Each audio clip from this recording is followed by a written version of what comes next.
Thanks everybody for tuning in. Yes, like Sam was saying, I'm Dave, also known as Click in Industry. Used to be an A&R guy with Universal. I'm also an educator. I teach at the Remix Project and at Metalworks. And over the last couple, since we've been in this lockdown, I've been watching tons and tons of Zoom panels, like I'm sure many others have.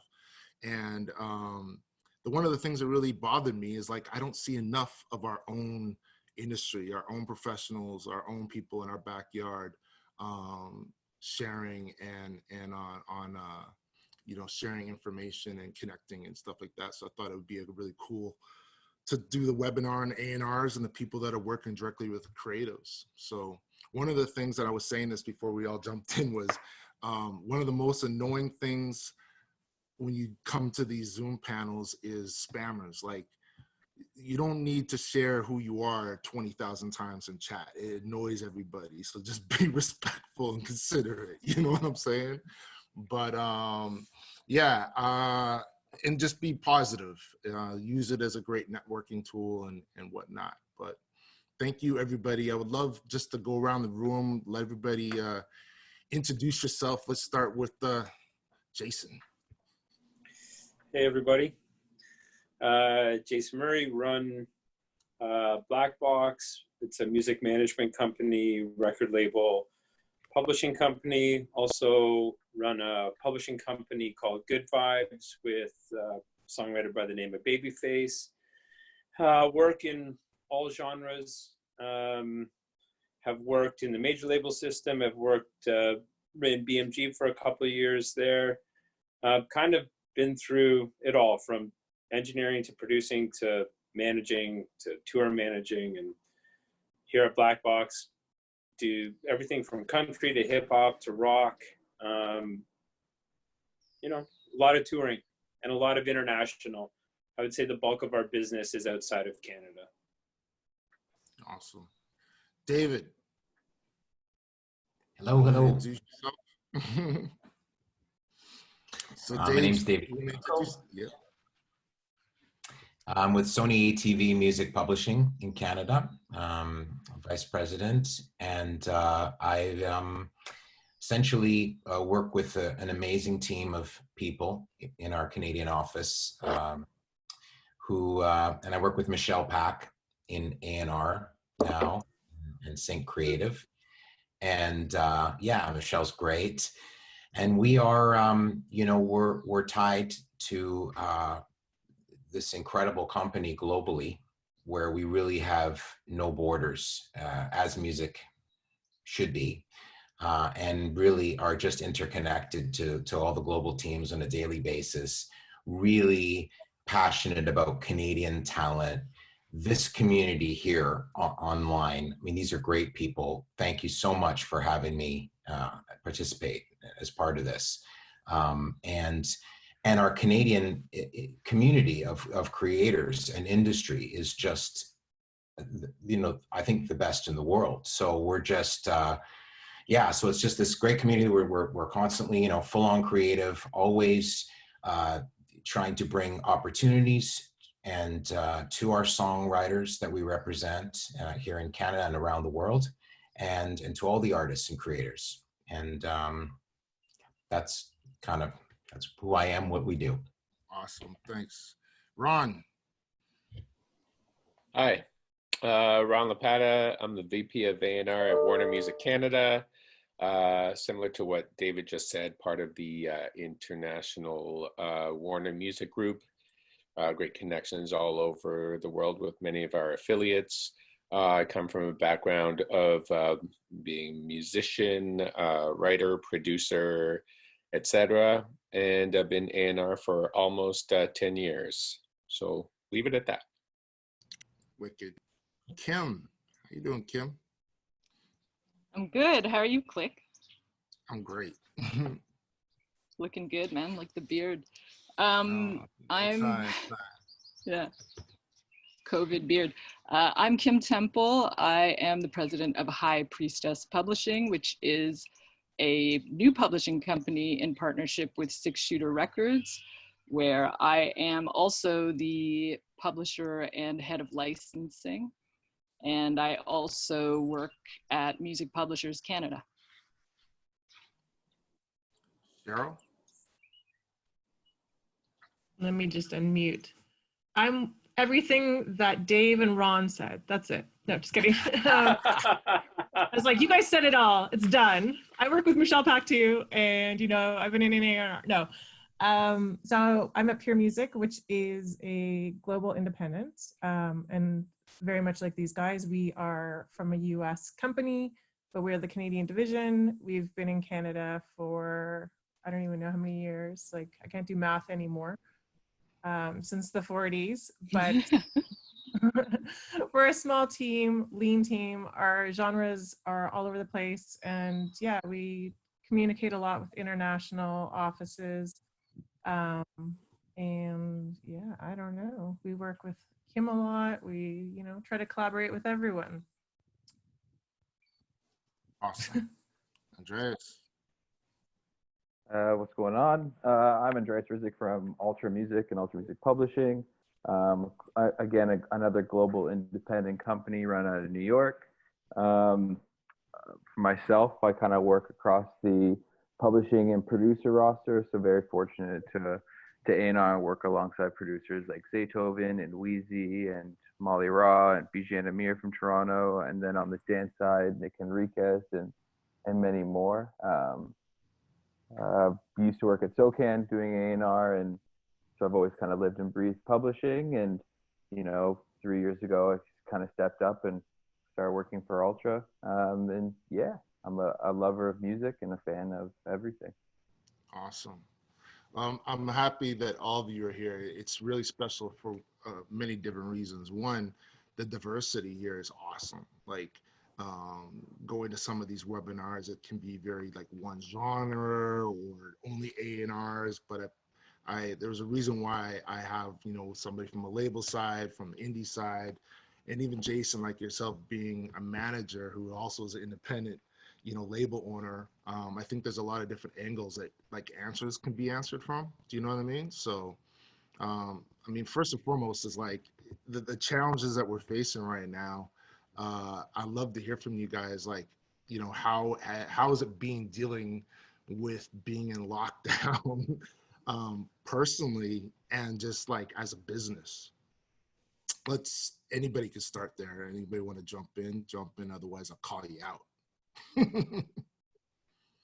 I can speak to how it's affected us, because it's affected the different parts of our business in different ways. I think the biggest thing for us is we had 7 tours in 9 countries up on sale. We had an arena tour that was 2 days into in Canada. We had Australian festivals. We had all of our artists essentially locked in. So I think for us, it was, at least from a manager's perspective, when it all goes to shit, it's like you got to be able to just take a deep breath and take a step back and kind of problem solve it. So I think the first 2 weeks for us was really about putting out fires, and then like what was right in front of us. So the tour dates, the logistics of a tour on the road with multiple trucks, and the immediate stuff that would be bleeding was what we had to deal with in the first 2 weeks. And then once we got out on the other side of that, it was like, okay, deep breath, kind of watch the lay of the land, see how it all settles. And as much as we wanted to kind of be reactive, I think for us, it was the further we could get away from that first critical moment when the world got turned upside down, we got a little more clarity. And that allowed us to kind of pivot and see our business in a different way, which for us as a record label management publisher, a big chunk of our day-to-day operation on the management side is managing these active businesses that take all these moving parts. So it's like, okay, so how do you repurpose that, looking at what the future looks like in the recorded and the publishing side? So for us, we were fortunate enough to have a couple, once we got through that, to be able to look at the other part of our business and find a creative way to ride this wave, as opposed to go and find shelter.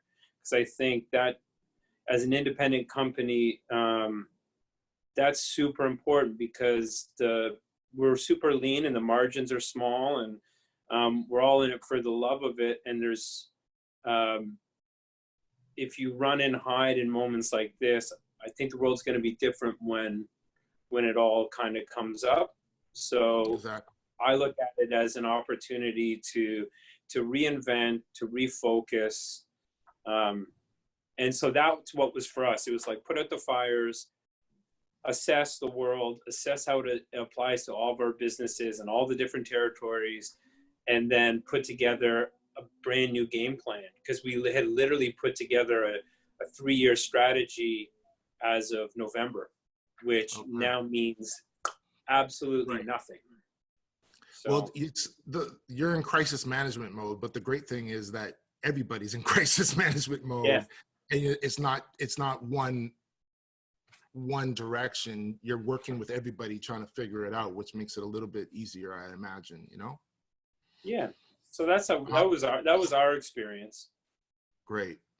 Ron, what's it like from the label standpoint? Obviously, you know, I've been talking to a bunch of my label friends, and there's been a lot of crazy Zoom meetings, I imagine, with a big company not being able to go into workspace. Yeah, what's something like on your side? So in terms of just how we're continuing on with ourselves? Yeah, well, individually, just as a label, like how's it been? How have you been dealing with it? For the most part, internally, I mean, things have been really well. I think our company handled the pandemic situation really, really great. We're all able to work remotely, and I haven't seen any drop off in terms of it. In fact, I think our communication has even been greater, in that the fact we need to keep in touch with each other. We need to reach out, make sure that everybody is emotionally okay, mentally okay, as well as business-wise. Everyone, there's no stoppages in the businesses, and we're able to do things. And I think it's been really nice to see that during this time, people have really come together and listened to each other and helped that. So on that front, it's been really great. As I said, we've you know, meetings as usual. The only thing that's been a little bit of a slowdown is due to the fact that people can't get in proximity of each other. You know, things like video shoots, photo shoots, recordings have halted. But you know, on the plus side of it is we've had so many things in the can that you know, we've been able to complete things. Mixing is often done in isolation, mastering, things like that. So we've continued to complete music and release music. The problem is that usually when we like touring, to be around it, obviously touring is going to be an issue for a little bit, for a little while. And now there's, as we know, the Premier has announced that recording studios are opening up again. So I feel like the bucket of stuff that we had was declining, but this didn't last long enough that we ran out of material. Some people have been really creative in being able to have, like artists being able to have Zoom rights. Some have home recording studios, and they have been able to continue. There have been some technologies that we've come to know that are really incredible and allow people to create and to actually even complete masters in their own homes. Again, for those who are set up to do so. But I think we've really been aware of that situation, and now as we see some restrictions coming out, it's you know, we've taken all the precautions, but I think it's been okay under the circumstances. But I think going forward, the message is, or the takeaway is, what do we learn from this? How do we go back to a new normal, which is what we did and liked before, and how to incorporate some of the things that we've had to implement now and make it so that in going forward, we include those where we didn't include them before. So this kind of webinar, you know, is one of those things that, you know, oftentimes before it was like, okay, we have to get a space, we have to get together and do this. And that would be most of them. But now it's like, why can't you stay home and do this? Why can't you have some meetings where people are in person, but we're doing it virtually. Again, we don't want to go there 100%, but I think there is that middle ground, and that's how we kind of come out of it, hopefully. Dave, you guys still have a studio in your space, right? We do. We have 2 writing room studios, but our office has been closed. We are all working remotely. That's been the good news, is that we were all globally able to work from home remotely, and it's been full on in terms of creativity, collaborations. Now all this, as obviously you're going to miss a bit of that connectivity, or a lot of that connectivity, when you get in the room with someone,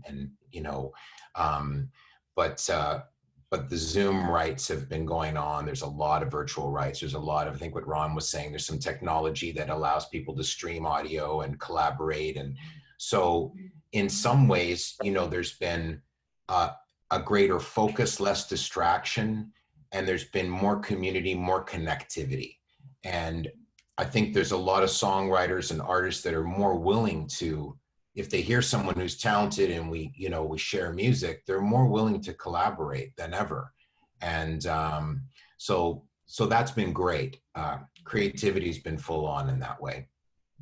That's awesome. I think one of the key things, I think you were mentioning, Ron, as well, and I love to hear from Cheryl and Kim on, and even Andreas on this, is like the mental angles of dealing and how this has affected people. Like, I know personally from talking to artists I work with and other people, anxiety's at a high during this time, and sometimes it's our responsibilities as managers and A&Rs and stuff to help kind of guide people. How has it been with the artists that you're working with, and what are the things that you've done to help with that process? I'll jump in. So I think for the most part, like just Jason touched on it, the first 2 weeks were kind of this, okay, what are we doing? What is it looking like? How do we help? How do we support? And as much as like we might be anxious or, feeling emotional ourselves, we ended up putting, you put your writers first. They're your babies, they're your kids. So you put them first and you check in with them, see how they're doing, what is it they need. Some of them, maybe they were due for some advances or some extra help. They needed some equipment to be able to continue to work. So Neville and I work on the creative that way. And we checked in with everyone to see what they needed and where they're going. Some people had put their records on hold, and some of them were in the middle of already starting up their cycles. So we've had to kind of react accordingly. The good thing, thank goodness, I don't think anyone is suffering too much emotionally, or at least they haven't indicated. Because in the time, one of our writers had a baby, another one released a record, and she's been busy co-writing a lot. Another one has another record coming out.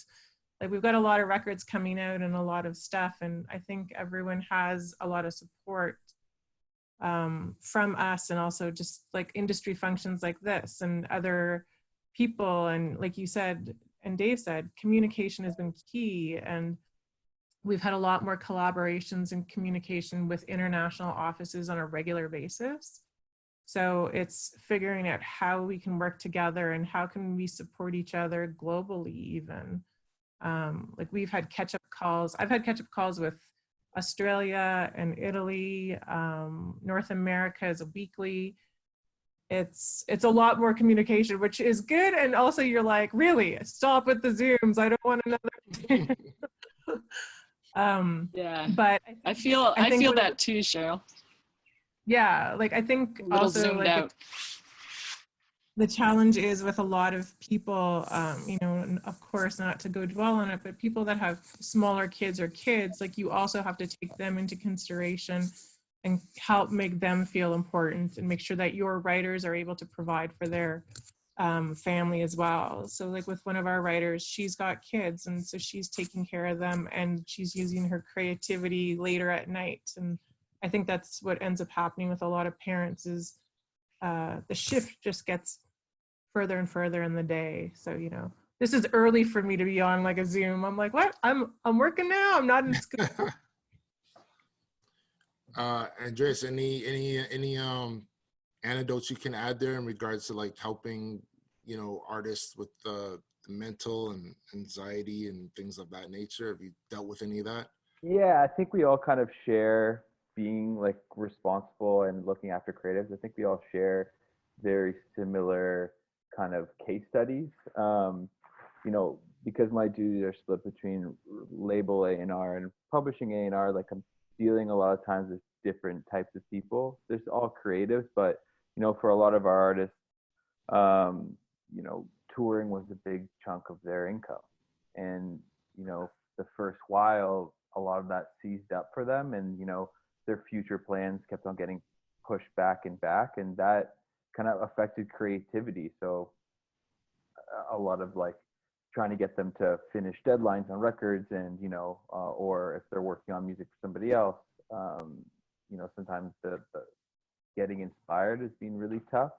So it's been a lot of, I can't kind of harp on more like communication and being a friend for them as well, and trying to figure out ways that motivate yourself that, you know, that may work for them. Right.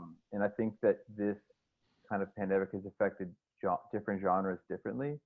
I know for a lot of the hip hop producers that I find, this is nothing for them because they're used to being at home, making beats, and sending packs out. I think the big thing that has been tough for a lot of people is like the human interaction aspect of it, going to sessions, going to studios, just hanging with people has been a tough one for them. But I think at this time, you know, I think people have gotten used to it and are able to move forward creatively. And I think enough time has passed where things are kind of working somewhat normal. I know not everybody likes the Zoom rights. I've had good and bad experiences with them, to the point where like some people just don't want to do them because of it. But you know, what I've kind of encouraged to the roster across the board is try it out.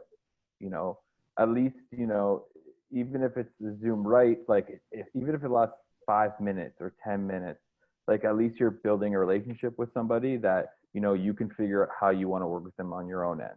So some things that I've been doing is like not even Zoom sessions, just a FaceTime, 15-minute FaceTime call, just sharing the contacts with people so that, you know, they can take it back on their own time and figure out their own ways to work. And it's been working out.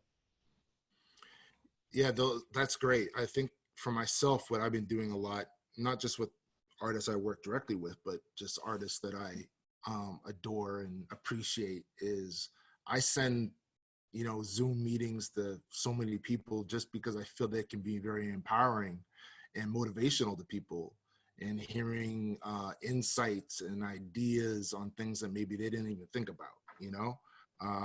And I guess one of the things I'd love to hear from you, like, has there been any cool creative things that you guys have done with any of the artists during this time, or things that you've seen that you feel like were really impactful and helpful?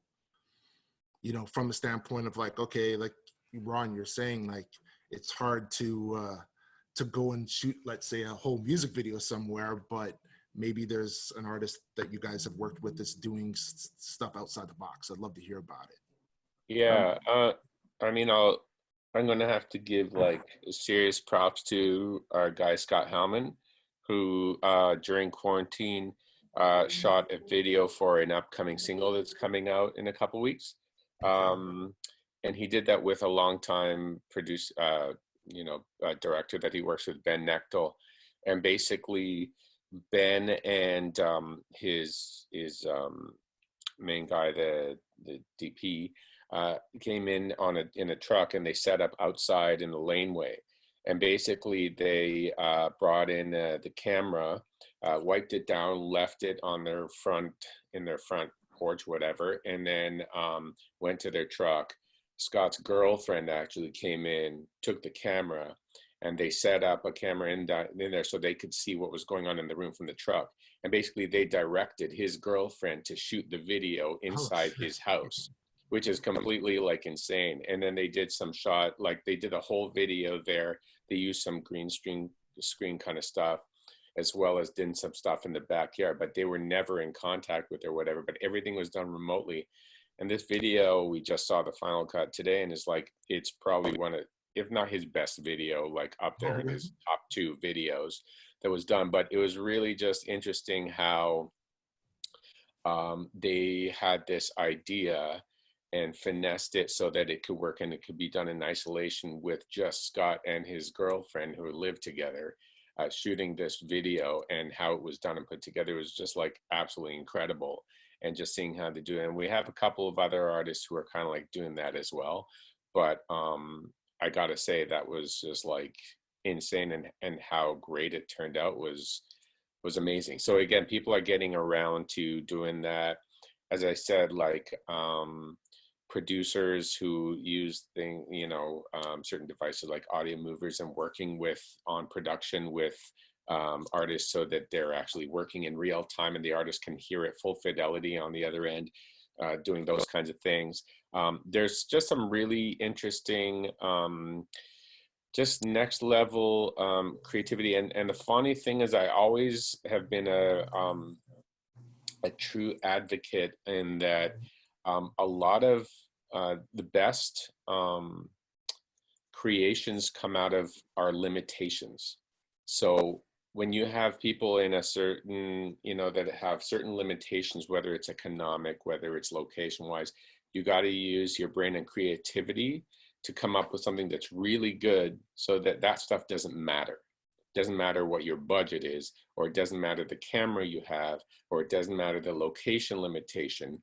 When you have those limitations, you're forced to make something really good with what you actually do have, and those limitations can make it better. And I believe that in this time, what's happened is the creativity in order to execute something had to go up because there were more limitations. So whether that is a video, whether that's a photo shoot, so I can never hear someone say, oh my God, I don't have the money to buy this, so I can't make anything good. It's like, I don't believe it. Some of the best music ever was born out of the limitations that people have had. And so I think that was something really interesting to see, that sometimes the limitations here created something so incredible that I just was afterwards like, wow, this is like insane. So whether it's someone creating something on their phone, whether it's someone doing a photo shoot, it just because it's really interesting, they got to find somewhere because they don't have the studio, they don't have the location.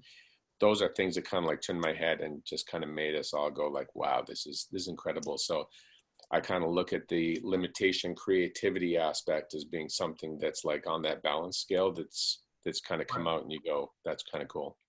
I think this along those lines, I think the best thing about this time is it separates true artists from people who are in it for all the wrong reasons. Yeah.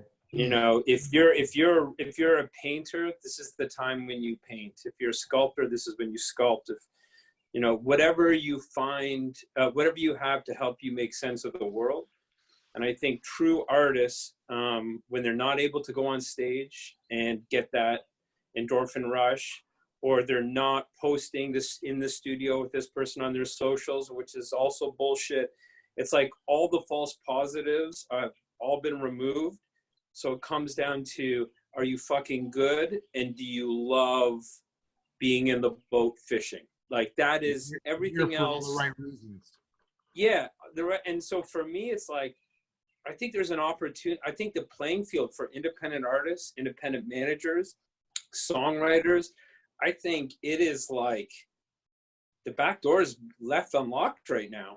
The playing field is so even if you make good shit, and everybody is handcuffed in the same ways. The question is, can you articulate through your own lens what the world feels like to you in a way that other people are going to connect to? And that's it. This is it. There are no lasers to distract you anymore. No lights, no lasers, no props. As you do it, and that's why when artists have been going on Instagram and doing just like live concerts and stuff like that, you just see the rawness, and either they got it or they don't. Either they're going to captivate or they don't. But but it allows even for aspiring artists to get that opportunity to know, like, you know, you hone your craft and you know what you have to do. So again, lots of interesting new things happening these days that you know are going to be the new normal. One of the things that's funny is, like, I don't know if anyone watches the Jimmy Fallon show, but we've kind of like enjoyed his home version of the Jimmy Fallon show. Yeah. It's just entertaining. It's really real, and it's still funny. It's still him. You don't have all the canned laughter. You don't have all the fake applause. You don't have all the stuff, but it's still a funny show. He's still got that personality. You still have all that kind of stuff. So I think, you know, you enjoy all those kind of new things. I look at even shows like SNL. It's like, it's been funnier. It's just like, there's new things, and it's shaken. It just shakes the boat, shakes the tree a little bit, and you go, oh, that's still cool, but they're doing it differently. So again, that and as a manager right now, like if you were that side hustle manager and you just got laid off and you're getting your CERB check, listen, you just got a gift from the heavens. You go figure out your shit. It's like, there's now no excuse of I don't have enough time. You know, you've now got 24 hours free a day. If you're sleeping more than 5 or 6, you don't want it bad enough, because now you've got the financial freedom and the time freedom. So Kim, you were going to say something. Yeah, I was going to say it's a great time to be a publisher because, you know, we already addressed on the label side that everybody kind of had to pivot, tours being canceled, maybe releases being delayed a bit. So I have a lot of my songwriters reaching out to me who would normally be very busy, you know, taking care of their releases, videos, photo shoots, marketing department. Now they're reaching out to me and saying, I got all this downtime. What should I be doing? Can you send me ideas? Can you send me briefs? Can you send me co-writing opportunities? A lot of people getting collabs from different territories, which is really fun and something, you know, new for some of my songwriters. And, you know, writing for sync, lots of different focuses. I've been sending them to virtual song camps, and they're kind of realizing, not really set up for this at home, so maybe I need to look at my setup, maybe educate myself, learn a little bit of Ableton or something, you know, something they've been putting off that they really wanted to dig into, and now they have time. Right. Yeah, I think it's a good time for producers and artists to build a stronger brand and relationship with fans and people, even if they don't even have it yet. You know, I'm looking on the producer end, like some of our guys, and sending examples of like live streaming on Twitch, like their creative process, and starting to get that, you know, I think producers are more and more becoming artists in their own right. So now is a perfect opportunity to do that. You know what I mean? I show a lot of examples of like Kenny Beats and his Twitch channel and what he's been doing, and all he's doing is the same thing he's just doing and just broadcasting his creative process. And I think it's growing his brand larger, and trying to put that onto our producers. And a lot of our artists, you know, they're doing a lot of live streams. We're doing a lot of like kind of partnerships on Twitch with bands in town. And, you know, we have our artist Sophie Tucker. They're kind of doing a live stream every single day, which is crazy to manage, but at least it's kind of keeping people engaged. Yes, it is, like, I think I'll be first to say that I think the live streaming aspect of is getting super oversaturated, but there's always like creative ways to do it. You know, artists can create their own festival and with pre-recording and have that going through Twitch, and just getting more people involved. It's a good time. They have a lot of time to think about creative ways to do things now. Something that you said, Andreas, actually was being in the back of my mind. I wanted to ask Jason about this, and maybe even others. The genre of different genres right now, in terms of, like you said, producers being able just to produce and do what they've always been doing. But how's it been with bands that don't live together?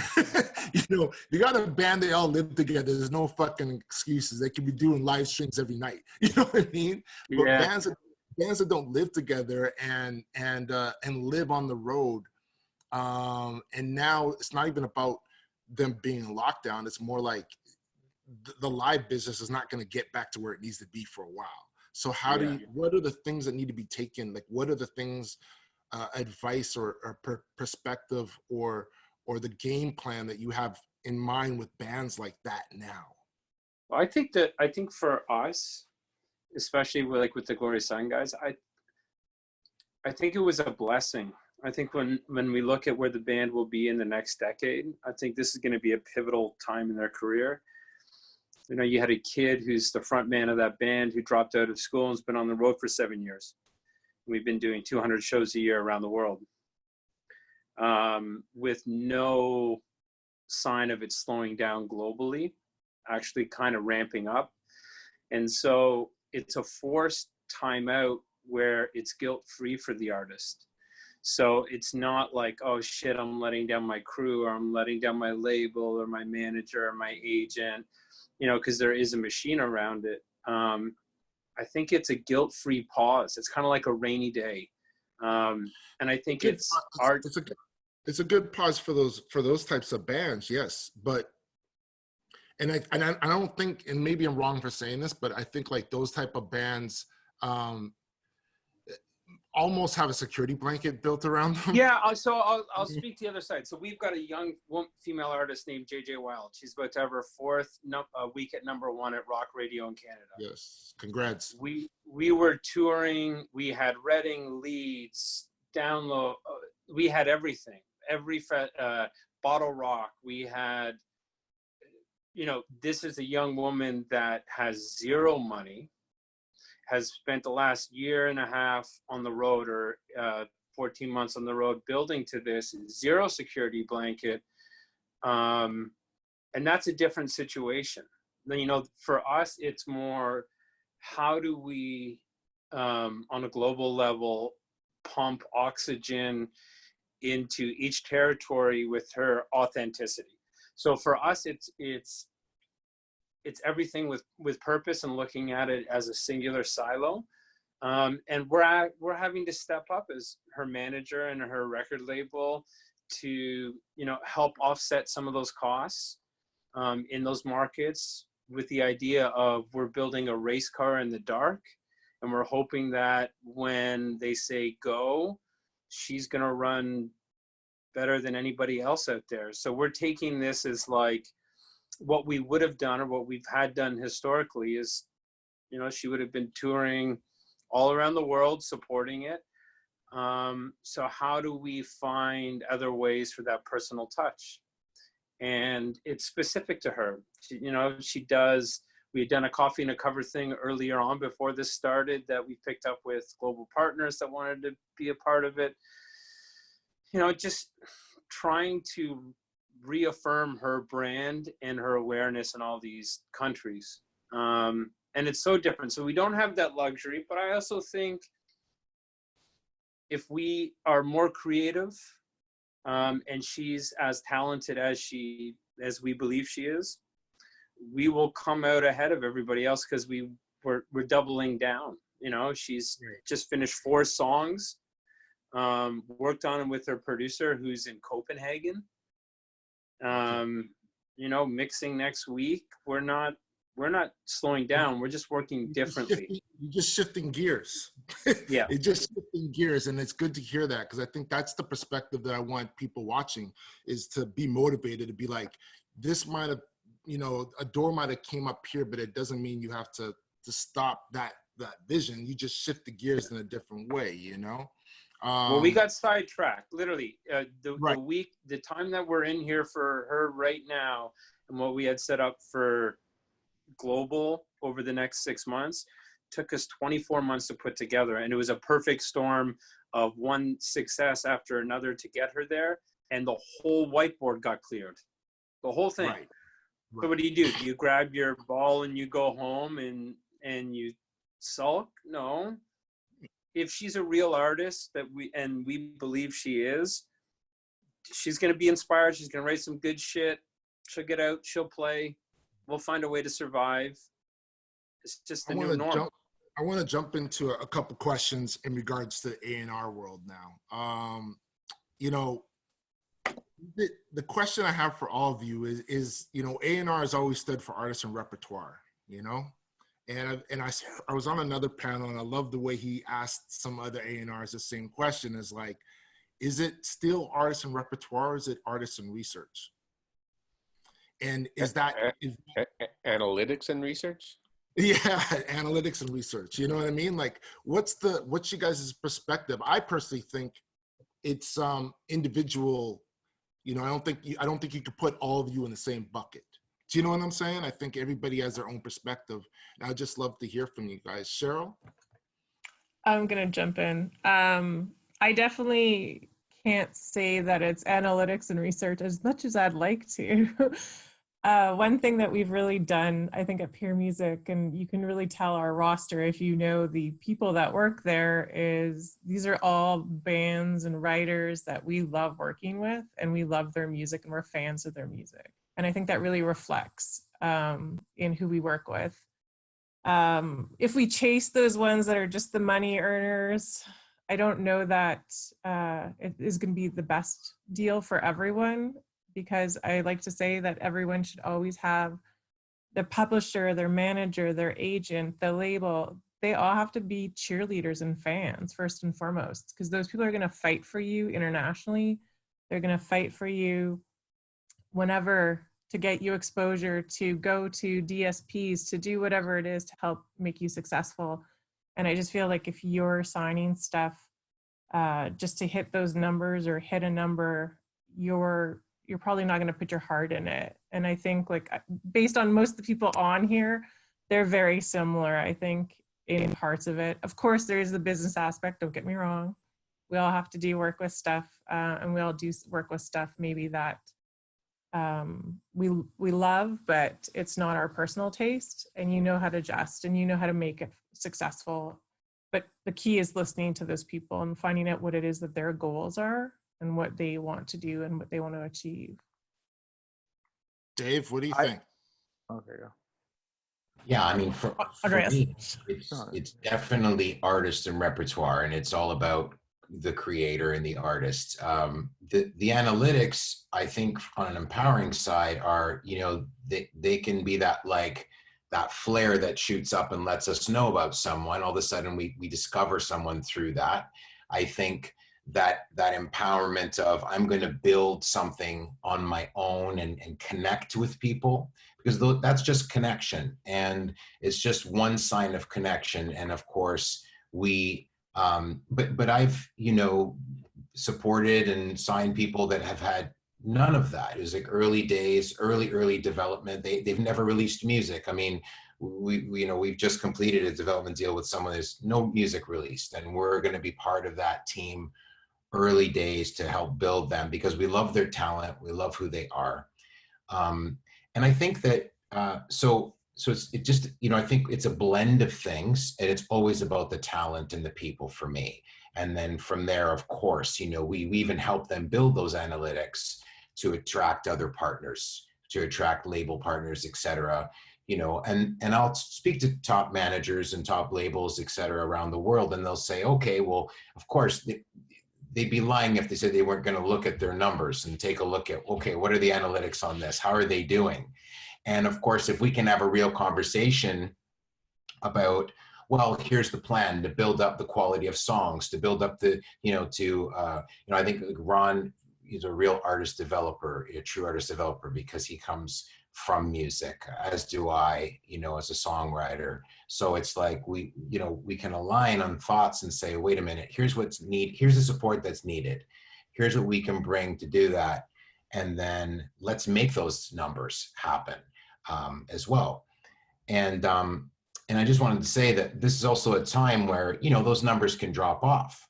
If touring's canceled, if things happen, all of a sudden those things dropped off. And that's where you also need to be very careful. And you know, you want to have a team around you that jumps in to support you, that gets creative, resourceful. What does that team look like to you? That, you know, just really like, oh, things are down. That's when, you know, we want to step up in every single way. What does that team look like in 2020, 21?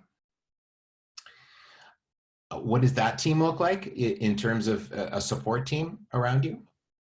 Well, I mean, we're always, you know, and as publishers, I think we probably all agree here that like we, you know, we wear all hats on any day. And I think all businesses today, all the great ones, I know Ron, Jason, I think we're all the same, you know, Kim, it's like whatever's needed on any given day, we're jumping in and we're trying to help out and support that. But we're trying to find passionate team members who will stay the course long haul in agents, in record labels, in managers, in publicists, you know, the whole team, every part is so key. And when I always say, you know, I want a team member that'll tattoo the artist's name on their forehead, you know, it's just like, they just love them. They're in it for the long haul. And we love working with those teams because then, you know, that's just, you know, it's becoming exponential in terms of what we can bring for the artist. I'm sure Jason can echo this with me. Is like, it's the same thing for us when we're trying to find the right label or find the right A&R person that we're trying to align our artist with. Is we want somebody who's going to put that artist's name on their head. Do you know what I mean? Andreas, you were going to say something? You're muted. Unmute yourself. Oh, Zoom. First one. I'm trying to kind of circle back on my thoughts after everybody spoke, but to your question that you asked about analytics and research versus, I think for myself, I think it's a combination of everything. I think with so many records coming out every day, daily, I think to find those spikes before the spikes are too big are important. And especially now, just talking from talking with industry folk listening, and like, you know, trying to sign stuff now is, I think, almost harder because everybody else is at home now watching for things to spike. And, you know, for myself, I want to find the spikes that translate to something that I believe in and that, you know, they are starting to build momentum, but I can latch myself onto that momentum because I believe in that and can get behind and help ride that momentum versus, you know, finding the spikes because I know this is going to, you know, it's doing 30,000 streams a day. I know that, you know, because of this momentum off of TikTok and, you know, what's growing, this is going to get to a 30, 50, 100 million stream record. And just finding that balance in between it for something that I want to work on and what I think is truly great. So I think I kind of lost my train of thought there. I think it's interesting because I think if you're in the record business, I think those analytics are crucial. Yeah. If you are in the artist development business, it doesn't mean a thing because a stream song does not mean you're a career artist.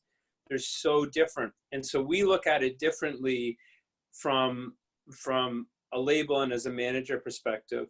You know, if I put on my label hat, it's like, of course you don't care where the streams are coming from, as long as, you know, they're there and they're consistent. Our model has never been that. I think we find things really early that we believe in. It's like, I use the analogy of I feel like when we find somebody we're really excited about, we can see the movie before it's even made. And we're a part of creating the movie. And it's a longer process, but I believe the long-term residual return on that is enormous if you're in all parts of that business. I think if on the record side, you know, the analytics can serve you can run the numbers and be like, okay, 10-time evaluation, if I do a 15-year you can kind of figure out what the value of a copyright is, whether it's the publishing or the master side. For me, I love having zero analytics and all gut, and chasing that to the point where people around you are like, what does this person see? I don't get it. I thrive on that. I think the greatest artists of all time, they all have that thing in common where nobody really saw it before it was clear to everybody. And so, but to answer the only problem I have, or not a problem, but it may be a question, and I'll let Kim jump in and Ron on this, is how do you measure all gut strictly off of listening to the song and maybe watching somebody live stream now? Like, do you find Yeah. it harder? Do you find it harder now? Can you So hard. Can you do that? Can you, because for me, I need to meet somebody in the flesh and look them in the eyes and see that this guy is really, really what he's upset to say they're about. Yeah, I mean, I'm in such hard to do early that. days. I'm in such early days of A&R with High Priestess. I mean, obviously it's 6-shooter. The A&R is done label side, and I end up getting some of those songwriters and I get to publish them. But High Priestess is, it's going to be a little more open genre-wise. Like, you know, we can kind of dictate who we want to sign. You know, all of my signings so far, I've seen people play live. Like, I saw them live and they caught my attention. And then I went back and started listening to the songs. So it's, you know, live streams aren't doing it for me. I mean, I'm going to try. I'll try to tune into as many as I can, but I just don't think it's a good gauge of where an artist is at, because there's all these technical difficulties. They're manning the camera. They have, you know, maybe have a mic, maybe they don't have the proper mic.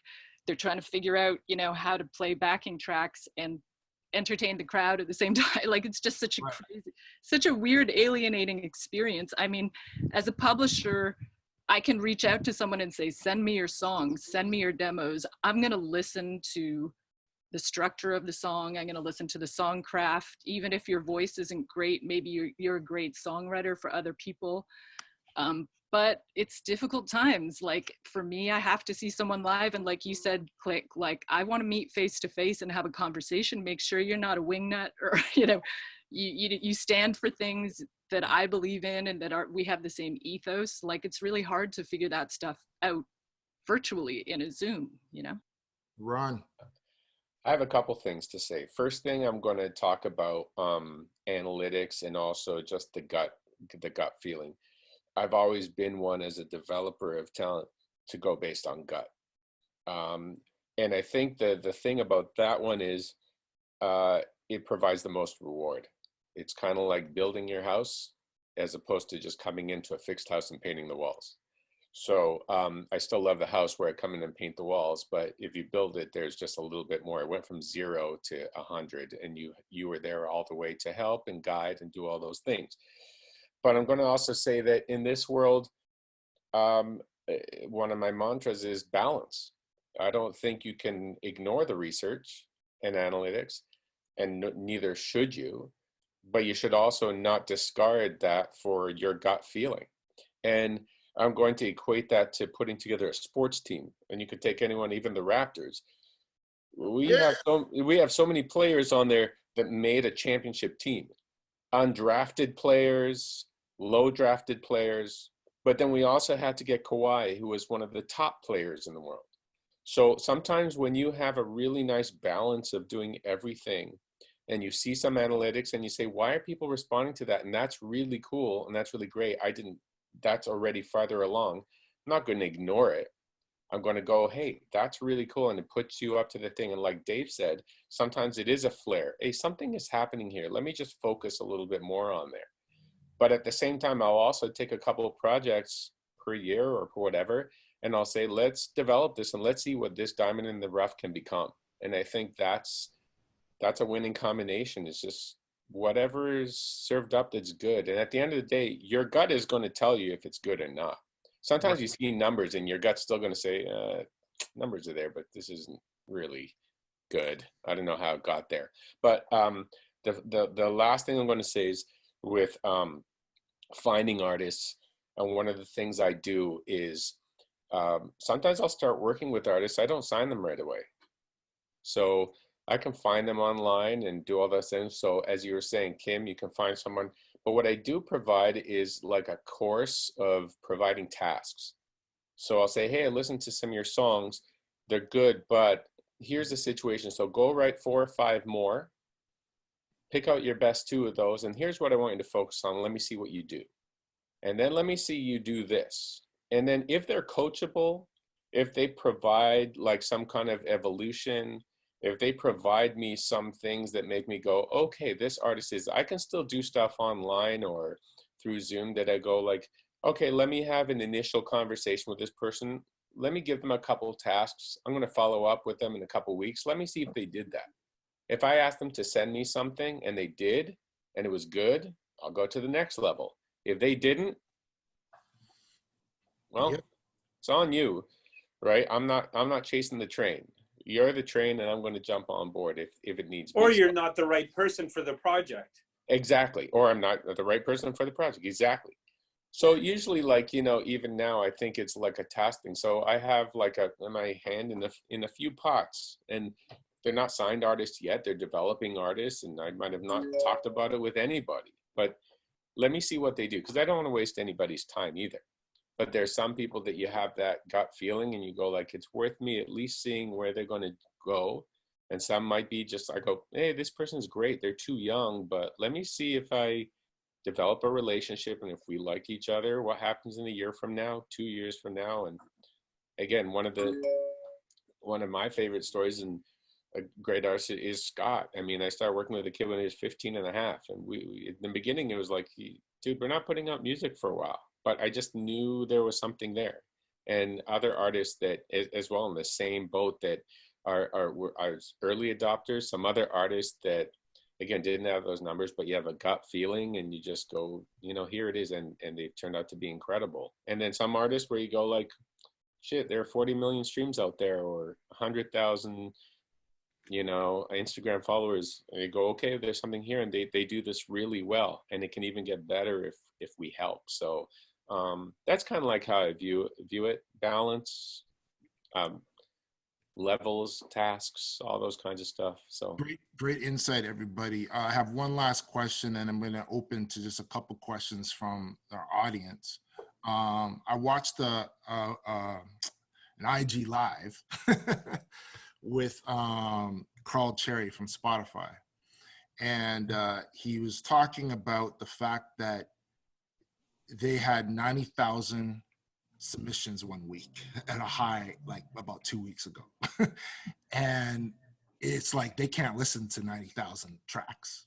Like that's how many tracks are coming in. And that's just on Spotify, you know?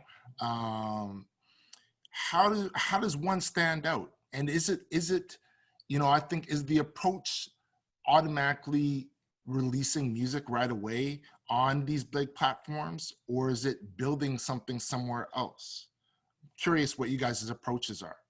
I think it's a combination of building cross-platform kind of audiences and a fixture that can help each other out. You know, I think that's how you can stand out to some of the editors, unless you kind of get lucky and your music is heard with 90,000 people. Like you need to drive traffic to your music somehow. So focusing on growing your other platforms, whatever type of artist or personality you are. You know, TikTok isn't for everyone, but if your music fits that demographic, it's a good way to move things like listeners over from TikTok onto Spotify, or Instagram can be your kind of home, or YouTube can be your home, that you can help cross pollinate your fans. I think that's, from my point of view, I think that's what it is. Anybody else? I think it's no different than any other business. We're in the relationship business on that side, and creating when they can't, it's filters, right? It's like we all have a network of people that are for, like, whether it's a restaurant or, you know, your friends that have good taste and are like, shit, you got to try this restaurant, or you got to watch this movie. And you know, those friends that are recommending a movie that is total garbage, you're like, I'm not going to anything this person recommends. But this is no different. So you just become a step in that filter, and it's creating a brand loyalty and buy-in with your partners, that you are a reliable filter and have an aligned taste, and you're a good partner in terms of strategy with stuff you're putting out. So for an independent artist, I think we live in a world where you can reach anybody. Find out who's curating those 1 or 2 playlists that are your targets. Find out what the feeders are, you know, hit them up, send stuff, tag them in it, you know, find that one, and don't go to the top of the mountain. Start in that smaller place where the analytics will show merit, and then follow that up. And it's like, for us, we have 4 or 5 check boxes that need to happen before we move to song 2 or song 3. And none of it is tied to stream count, financial growth. It is what boxes do we check here, so the next time music comes, the the bass line is higher, and then the next one is higher, and the next one is higher. So if we're going after, if we have a folk artist or we have a country artist, it's like, okay, how do I get John Marks on board? You know, that's the top of the mountain. Like, how do I cultivate that relationship through other relationships, or in the rock world with Ali at Spot? Like, how do you do those things? And I think that's how you get beyond the 90,000 songs a day. You know, same way if you hit me and we're like, Jason, you check something, or if I send something to Dave or anybody on here, like I guarantee if anybody on this panel sent anybody a link to any music, we would absolutely check it out. Like, there's no, you know, because we all trust that each person is a filter in their own sense with their own taste. Anybody else have anything else to add? That was great.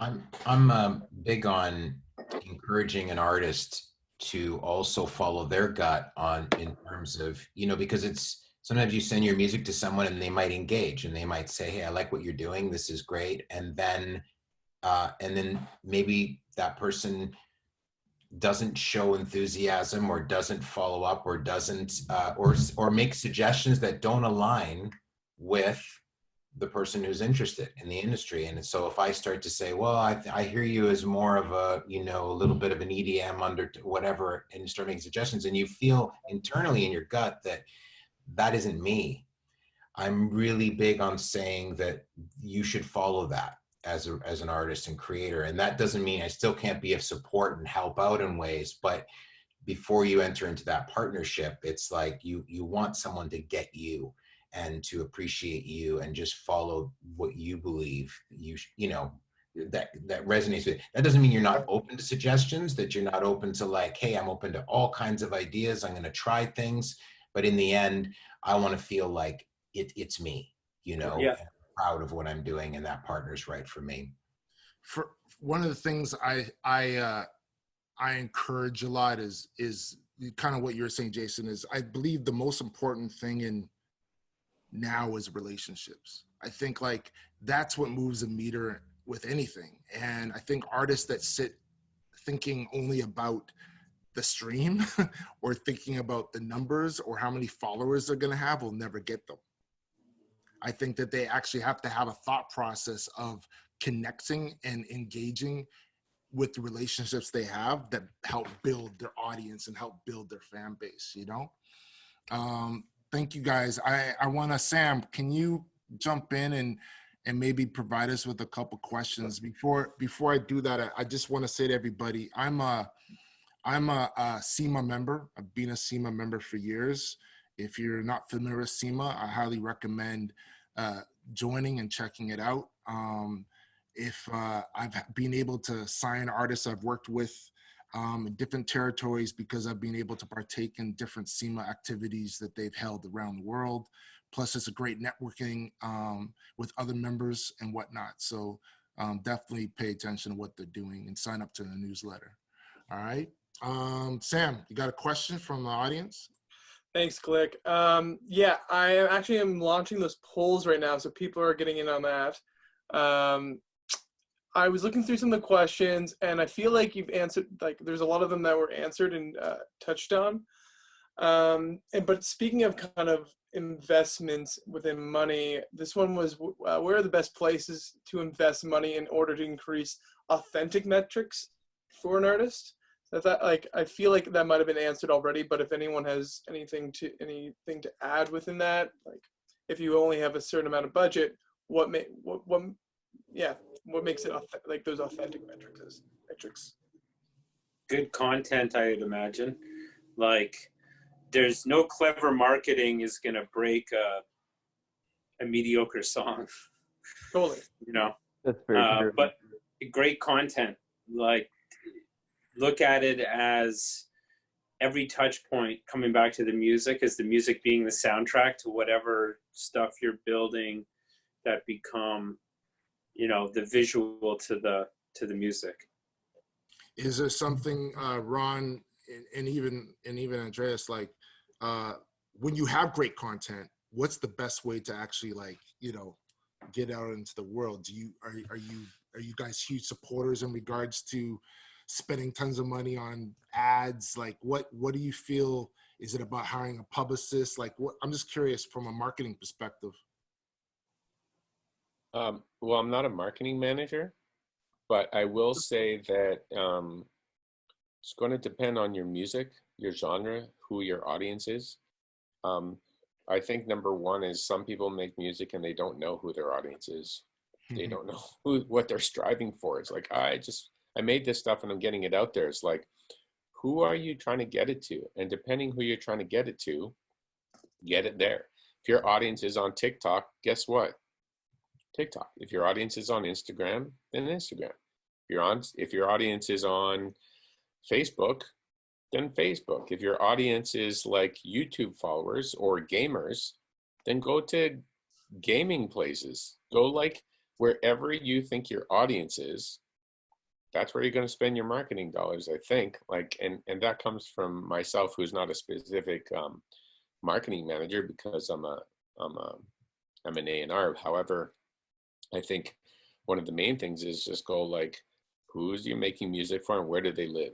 Where, not meaning don't go to their house, but like, where do they live, you know, online, and then go there. I've had some people who did like genius stuff because they knew their audience were gamers, or they knew their audience were like TikTokers, or they had whatever. And I've seen things explode just because they knew where to go for their, where do their people live, what age group, what demographic, what, like, whatever, what countries. Like, you know, if you don't have anybody listening to your music in the UK, don't go to the UK. Like, unless that's where you want to have it happen, then you better go there a lot and make something happen there. But just find out who you're getting your music to, and that's where you spend your money. Otherwise, I can't say specifically it's better to spend here or here or here, because for one person, that same spend could be great, and another person, it could be zero. Is there any analytic tools that people recommend kind of to understand your demographic? Spotify for artists. Yeah, exactly. Yes, Free Spotify. tool they provide for you that breaks down all of that, your market, your age group, your demo. I think understanding that and knowing how to do that, like Ron was saying, I think that's a very valuable piece of information. I would go a step further, and I mean, Jason, I don't know if you use Chartmetrics. We use a bunch of different stuff. We use, on any given day, we're looking at Spot On, Chartmetric, Apple, Amazon, Spotify for Artists, BDS, Mediabase, Save Rate. Like, it's, I mean, yeah, the especially when you're going that far, like, I mean, Chartmetrics is great because you can pull a lot of this all into one socials, yeah, one thing, right? But yeah, that I'd recommend that. It costs a good hefty money per month, but it's worth it. And if you don't have the money to spend, I think the free tools out there, like the Spotify Artist, is a great kind of starting point. 100%, absolutely. Yeah. That's your starting point. And also for everybody listening, it's like, don't start by taking over the world. Take over like 2 or 3 spots. Make it happen there. If you start getting a buzz in those spots, people will start talking about it, and then you can go on to the next places and do all that stuff. Don't start whatever. So if you're even spending like your marketing dollars, you don't have to do it every territory in the world. Pick where you're going to go. Pick where your people are and who your people are. Back to that kind of thing is like, people used to say, make a buzz somewhere, but you can't make a buzz everywhere. It's too hard and impossible to do. But Spotify for artists is a great place to start and looking at those for sure. And there's also Apple and Amazon just started Amazon for artists as well. 100%. All of those. The Apple one's great because you can see the Shazam numbers. You know, like we had for the Glorious Sons, I was like, why do we have 350 Shazams in Milan? And this was like on the last song on the album. And we drilled it down to Virgin Radio in Milan had been spinning the last song on the record. And we could see it. And we're like, okay, so now we'll put some digital marketing into that. Like what Ron said, it wasn't blind. We saw this thing happening and it's like, okay, we should probably go and support that. And that just came from a free metric tool that every independent artist has. Can we get 2 more questions, Sam? Yeah, sure. So I think this was kind of talked about a little bit, but do you even consider baby managers and listen to their artists in the beginning phases? What do we as managers need to do to get your attention?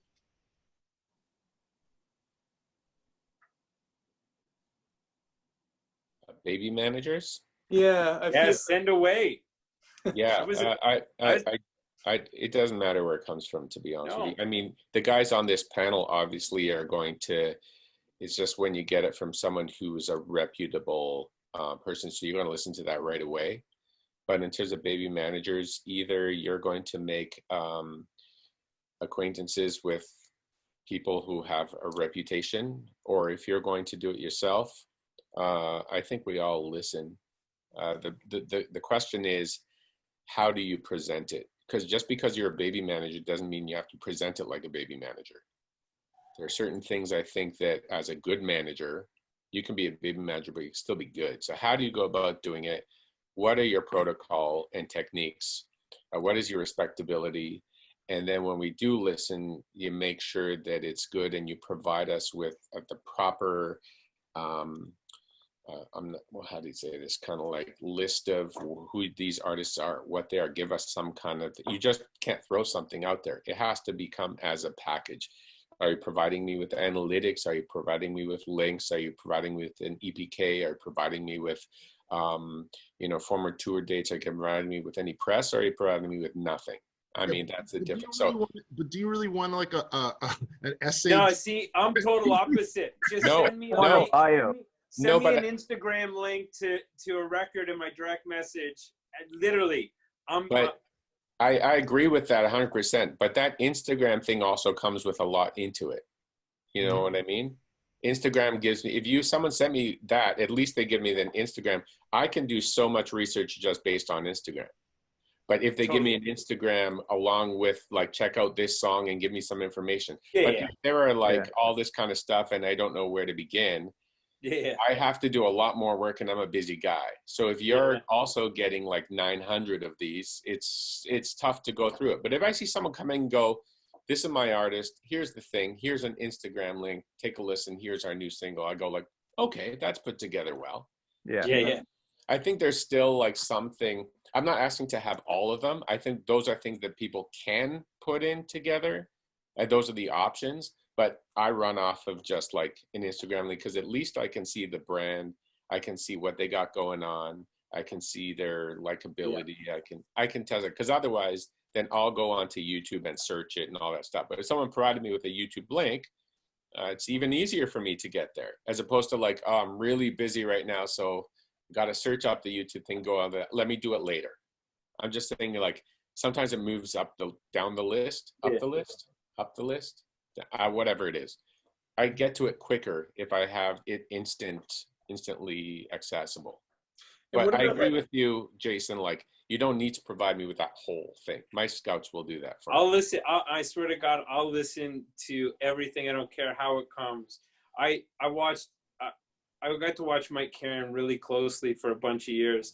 And for a guy like that to still listen to everything that comes through is like, that's why he's winning on the records he touches, because they sniff out records early before analytics show it because they know music. But he's also a very approachable person. He's not not an egotistical. No, he loves You know what music. I mean? Yeah, but but it's the same as like you see A&R on the West Coast all the time being like, send me a new pack. Nobody cares where it comes from. Everyone's trying to keep their job. Everyone's trying to like find another hit, another artist. It's like, and if an artist sends it to you, the reason why they probably need a manager is because they don't know how to do that shit on their own, but their music may be fire. Right. So what about like cold calls versus like people that you have like somebody suggesting music? Nobody's taking cold calls. So it's major, like, so if somebody's dropping like sending an email to you and you don't know who the person is, are you just going to trash it, or do you need context? I listen to everything. Context, I'd Yeah, say. no, We listen to everything. we listen to it all. We listen to I it have all. a folder that I put things to, and I usually listen to music on Thursdays. And I'll go through, and I think finding your champions within the business is really important. If you're a producer trying to get placements, focus on getting your one champion at a label who's going to listen to your records, and then that champion will turn into 2, and then 3, and that will grow. And I've seen that happen. And having a champion to recommend you to other people is always helpful as well, because that's going to put my listening to the priority. Back to the original point of filters, we all have our own filters of people that we like and trust their taste, and I wanted to echo that as well. So thinking about it strategically and sending music is just as important. There's one, I was just curious, one last question. So besides like if people are reaching out to you, is there any other ways that you're discovering new artists? Like, is there playlists, or are there anything that like people are finding, like kind of discovering on their own? I have a multiple of sources. Some of them are secret, but for myself, I have like feeder playlists or like third-party playlists that are created on Spotify, how I discover music, and I kind of track or I'll look at a song and track the journey that it's gone on, and then go to those early playlists and see, okay, if this song traveled from here to here to here, then I'm going to go back to the original playlist that was playlisted, and maybe I trust the editor's ear, so I'm going to find music that way. Other things, if I want to get into the competitive space, I'm looking at TikTok. Like, we signed a record called The Mop by Tisa Korean that was kind of exploding on TikTok, and then we kind of added fuel to the fire and kind of helped it grow like there. So there's like many different ways of discovering music, and then people sending music too. Yeah, I discover a lot of songwriters through the artists on the label, or artists that I've signed to High Priestess. They'll often have collaborators, and then I'll just start looking into their songs and see what they've been up to. They'll give me a hookup. I mean, also having someone on our label like Tanya Tagak, who mostly does collaborations, really brings a lot of people into the fold. And so it's a much more organic kind of family feeling. So, I mean, I do listen to demos that people send me as one-offs, even if I have no connection to them.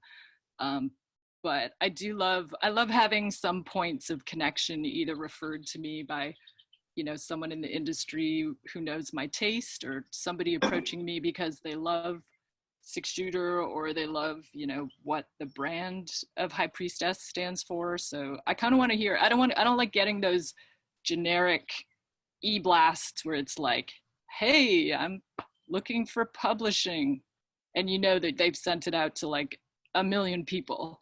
They're not targeting me because they think I would be an awesome publisher for them. They're just kind of scattershot, Just on Kim's note with that, I mean, I think this always goes to something that is said repeatedly, is do the research on the companies that you're interested in, to see if they actually have, if there's writers or producers or artists that you feel are similar to you or could align with you, because you have a better chance of winning somebody over there if you actually see that they have the same musical taste or musical interests. It doesn't have to be identical, but if you are a fan of Scott Helman, but like you sound like Scott Helman, I would say probably don't go to Ron, but just start checking to see where there are other people or partners that maybe Scott has aligned with or partnered with, and see how you can partner that way.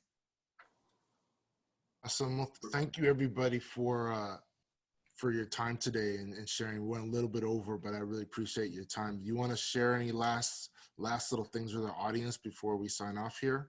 Starting with Jason. Like I said, the back door is wide open. Even playing field.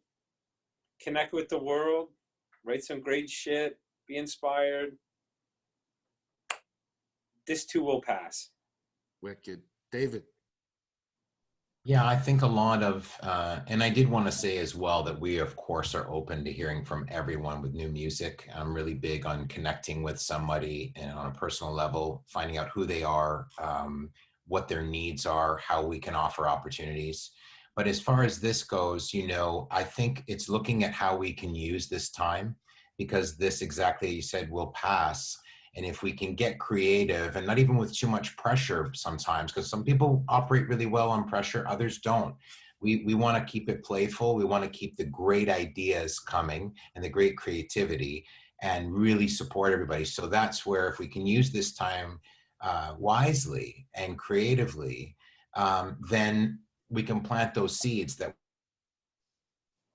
Uh-oh. So Okay. Thanks for including us. No problem. Cheryl? Oh, great. I just muted myself. I don't really, I mean, I saw a couple of comments that I think that people out there are feeling maybe a bit too anxious and stressed. And some of these comments made them feel, I think, a little more stressed, or that we weren't looking at it. But, you know, if you are suffering from depression or anything at this point, don't push yourself.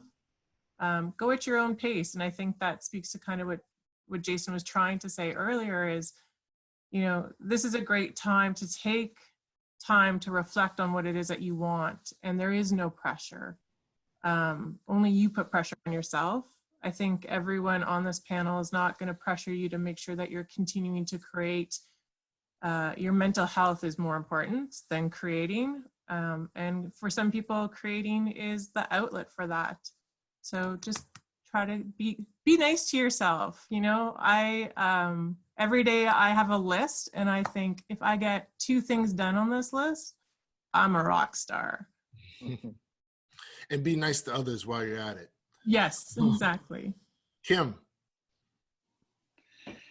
My advice is I think this is a great time for emerging and indie artists to take some risks, because, you know, if you're doing live streams to under 100 people, you know, try different setups out, try different stuff out, keep writing. I mean, no one's going to tune into your live stream if you only have 10 songs and you keep playing those 10 songs. And, you know, you've got to have new material. I would suggest, you know, woodshed, keep writing, set up co-writes, collaborate with other people, see what it brings out in you. And new songs, try doing a new song every week or every month, however often you're live streaming, because the stakes are pretty low. Like, if it doesn't go well, it doesn't go well, who cares?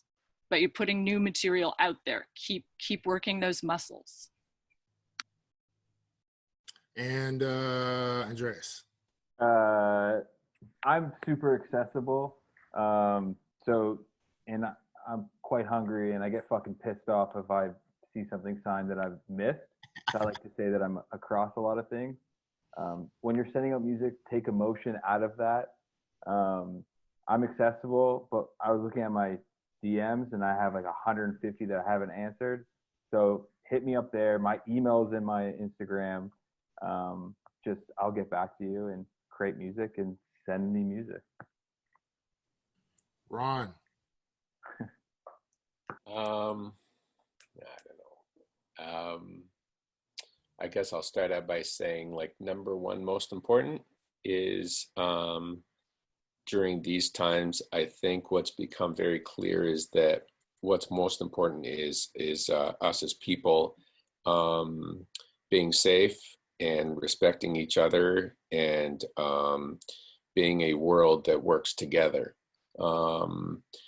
to survive, flourish, and be happy, be peaceful, and all those kinds of things. Amidst the difficulties we've had, music is never going away, and it's something that pulls people together. And there's been a demand for music and entertainment during these times when people are at home. What do you want to do? You want to listen to music? You want to see a show? We don't have sports right now. I'm sure a lot of people want that back.